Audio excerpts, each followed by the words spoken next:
الله والصلاة والسلام على من لا نبي بعده أما بعد فقد قال الله تبارك وتعالى أعوذ بالله من الشيطان الرجيم بسم الله الرحمن الرحيم لقد كان لكم في رسول الله أسوة حسنة صدق الله العظيم وہ آئے جن کے آنے کی زمانے کو ضرورت تھی، وہ آئے جن کی آمد کے لیے بے چین فطرت تھی، وہ آئے نغمہ داؤد میں جن کا ترانہ تھا، وہ آئے گریہ یعقوب میں جن کا فسانہ تھا، وہ آئے مسترد تھی جس کی خاطر وادی بطحا، وہ آئے جن کے قدموں کے لیے کعبہ ترستا تھا۔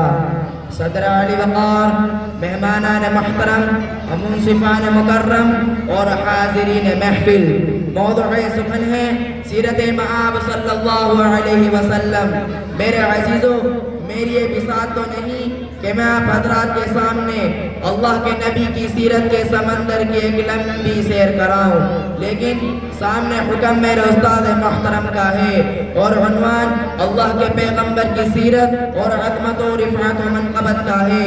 میرے محترم بزرگوں دوستو، اگر میں یہ کہوں تو میرا کہنا بچا ہوگا کہ اس عنوان پر تو ساری کائنات کے مقرر و مبلغ، مفکر و محدث، مصنف، قلمکار اور پوری کائنات کے علماء، اولیاء، شعراء و ادباء، حتیٰ کہ پوری کائنات کے انبیاء بھی مل کر میرے نبی کی سیرت، میرے نبی کی صورت، میرے نبی کی عظمت و رفعت و منقبت، میرے نبی کا تقدس، ناموں سے رسالت بیان کرنا چاہے تو اس عنوان پر تو ساری کائنات کے خطیب اپنی پوری طاقت، ہمت، قوت، جرأت لگا کر بھی اس شاعر کی طرح آخر میں تھک کر، ٹوٹ کر، ہار کر، جھک کر، ہاتھ باندھ کر اعتراف شکست کرتے ہوئے کہتے ہیں میرے عزیزو، جس طرح ایک شاعر نے 40 سال تک میرے نبی کی سیرت پر کلام لکھا، جب اس نے لکھنے کا آغاز کیا عمر 20 برس، اور جب لکھنے کا اختتام ہوا اور آخر کرنے لگا تو اس کی عمر 70 برس۔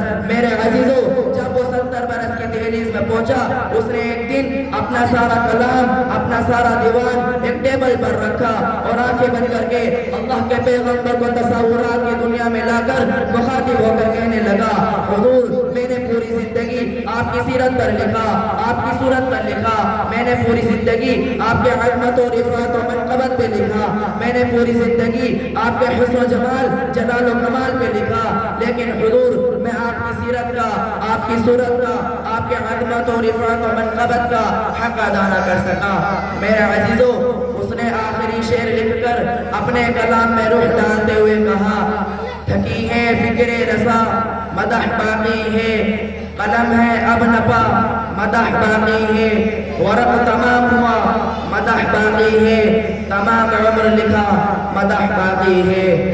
میرے عزیزو، آپ علیہ السلام کی سیرت کو، کردار کو، اخلاق کریمانہ کو اس مختصر سے وقت میں کیسے بیان کیا جائے، تو آئیے سامعین ایک مختصر سے واقعہ کو آپ کے سامنے بیان کر کے اپنی جگہ لیتا ہوں۔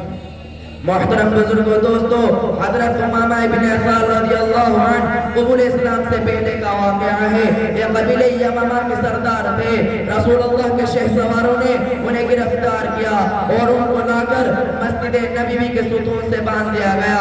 اس زمانے میں کوئی جیل خانے، قید خانے نہیں تھے۔ رسول اللہ صلی اللہ علیہ وسلم تشریف لائے، پوچھا، ما عندک یا ثمامہ، کیا حال ہے ثمامہ؟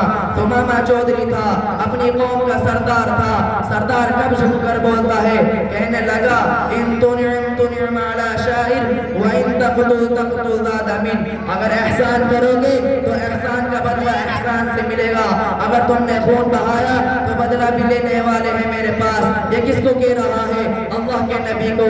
اللہ کے نبی مسکرا کر کہتے ہیں، اس کو دودھ پلاؤ۔ کس کو دودھ پلا رہے ہیں؟ جو کہتا تھا مدینہ جیسا برا شہر کوئی نہیں، آپ جیسا نعوذ باللہ من ذالک برا انسان کوئی نہیں، جانی دشمن کو بھی آپ نے دودھ پلایا۔ 3 دن تک ایسا ہوا، وہی سوال اور وہی جواب۔ تیسرے دن آپ نے ایک اور نسخہ استعمال کیا، آپ نے صحابہ سے کہا اس کو چھوڑ دو۔ یہ تمامہ سوچ میں پڑ گیا کہ میرا جانی دشمن دودھ پلاتا رہا اور اب کہتا ہے کہ چھوڑ دو۔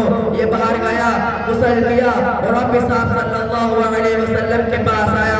اللہ کے نبی نے کہا تمامہ کیسے آئے؟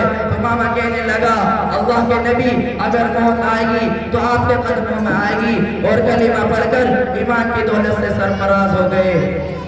یہ تھے اللہ کے نبی کے اخلاق۔ میرے عزیزو، اگر آج بھی مسلمان اپنا اخلاق بہتر کر لے تو آج بھی یہ قوم دوسری قوم سے ممتاز ہو سکتی ہے۔